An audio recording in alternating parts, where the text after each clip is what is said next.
Hello my Fireflies and welcome back to TheCyanFirefly. It's me, Lyiat, here with yet another TLDR. This time I'm taking a look at Far Cry 3 Blood Dragon by Ubisoft Montreal. Blood Dragon is a standalone expansion to Far Cry 3 and takes place in a retro-futuristic open-world island crawling with evil. Now, I generally like to start these things off by telling you a little story, so here we go. The plotline for this is strange. So, you control the Mark IV Cyber Commando Sergeant Rex Power Colt. He and his friend Spider have been sent to a remote island to learn the truth about the rumors of a powerful bioweapon and what has become of the Omega Force and their commander, Sloan.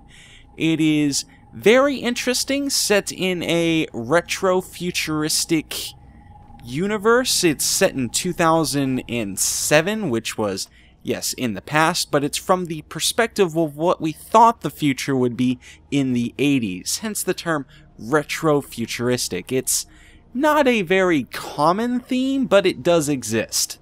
But enough exposition, you guys actually want to hear about how this game actually is, so let's move on to gameplay and aesthetic.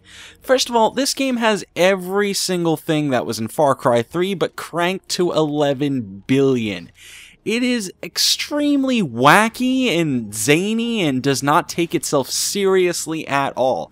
Everything in it is a very 80s inspired fun fest, really. You've got homages all over the place, from Terminator, Aliens, Total Recall, RoboCop, Teenage Mutant Ninja Turtles. Hell, Tron, take a look. Everything is covered in Tron lines. There are Tron lines everywhere. And it actually all combines to make a really, really neat aesthetic. Not to mention, the main character, your Rex Power Colt, is voiced by a well-known personality known as Michael Biehn. Michael Biehn is well known for playing the role Corporal Dwayne Hicks from Aliens and Kyle Reese from Terminator. Yes, he was the lead protagonist male in the Terminator series, unless of course you count Arnie, but he started off as a villain, so let's ignore that. He called shotgun. But yeah, as I was saying, all the stuff that you liked from Far Cry 3 are in this game. It's just new and strange and changed. It's got this whole new update, this new skin to it, this new feel to it that just feels both retro and futuristic at the same time. First of all, the character you're playing now is a no-nonsense cyborg. He's extremely fast, extremely powerful, and he has a really bad attitude. He's not like the rather inexperienced noob that was trying to figure out how to survive on a forgotten island somewhere off in the tropics. No, this is a hardcore killing machine that doesn't give two craps about what's going on. He just wants to kill, and this is actually well represented in the game. When you first start out, there's actually a rather humorous situation where Spider activates your tutorial protocol, and throughout the entire tutorial, while it's teaching you how to play the game, the main character is actually bitching about it. He's like, I just want to fucking kill something. Why am I doing this? This is not cool. I was laughing my butt off the entire time. The loading sequences have their own sense of style. They pop up and they give you these little completely unhelpful tips. There's stuff like, fast travel allows you to travel really fast. Alarms ring really loudly. Hell, there's even one that says, play the game your way. In your underwear, naked, clothed, we're open world that way. Which is amusing, because as we all know, most YouTubers do all their commentating without any pants on. You guys did know that, right? Guys? Anyway, moving on to the strict gunplay. The gunplay is pretty much the same as it was in Far Cry 3, except the guns this time around are actually really interesting and new. There isn't a large variety here. It's actually pretty limited as far as choices you have.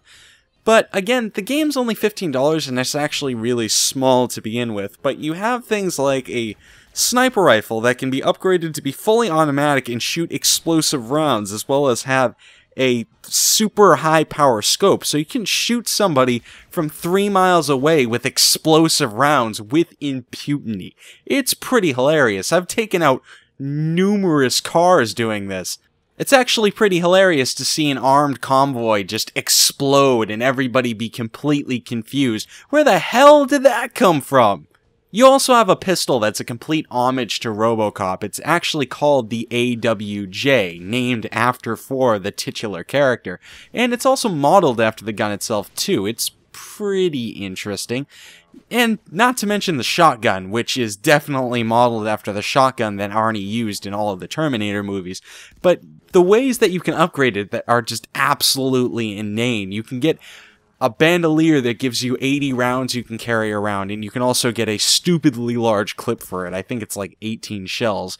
You can give it 4 barrels at the same time, and then you can make the rounds explode. It is completely inane. Totally I don't even really have a word for it. It's just completely out of this world, and it's great. It's fun. I'm glad that they completely went out of left field here with this.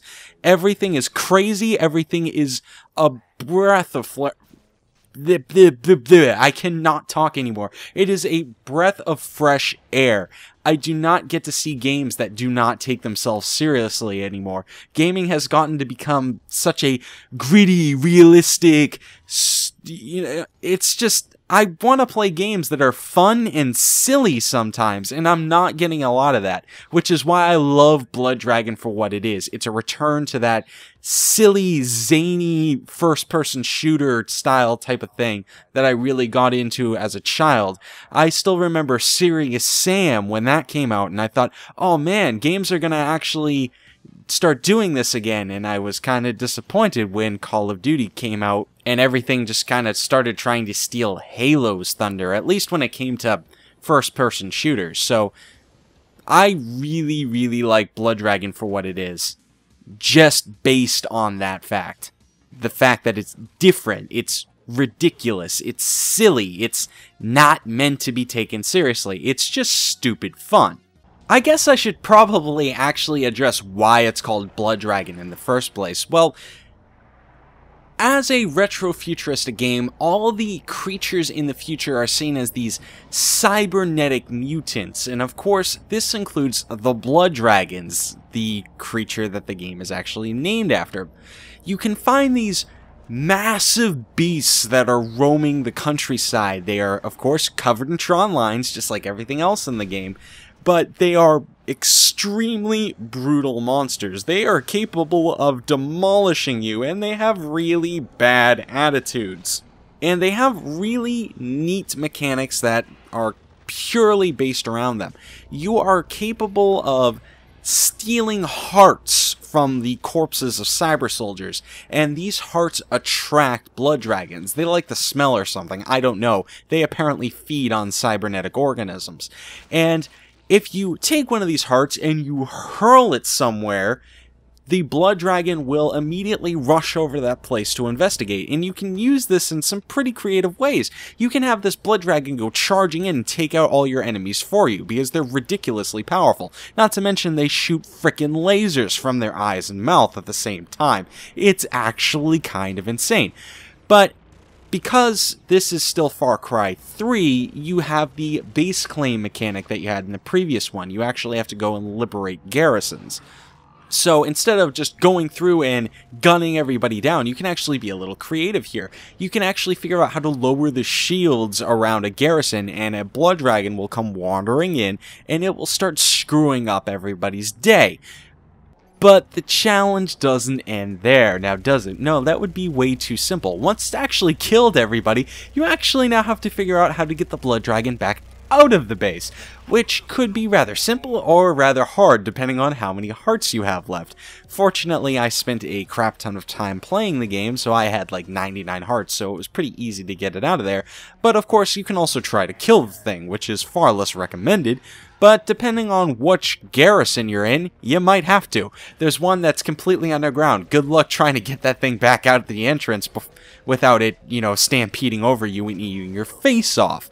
Speaking of things eating your face off, there's actually a return to the old side missions that you had in Far Cry 3, which are actually useful this time around. It's not just a money gaining mechanic, it's actually how you unlock the attachments to your weapons. It's actually pretty well mixed in there, because before it was just kind of a useless distraction. Now it actually provides tangible benefit to go after.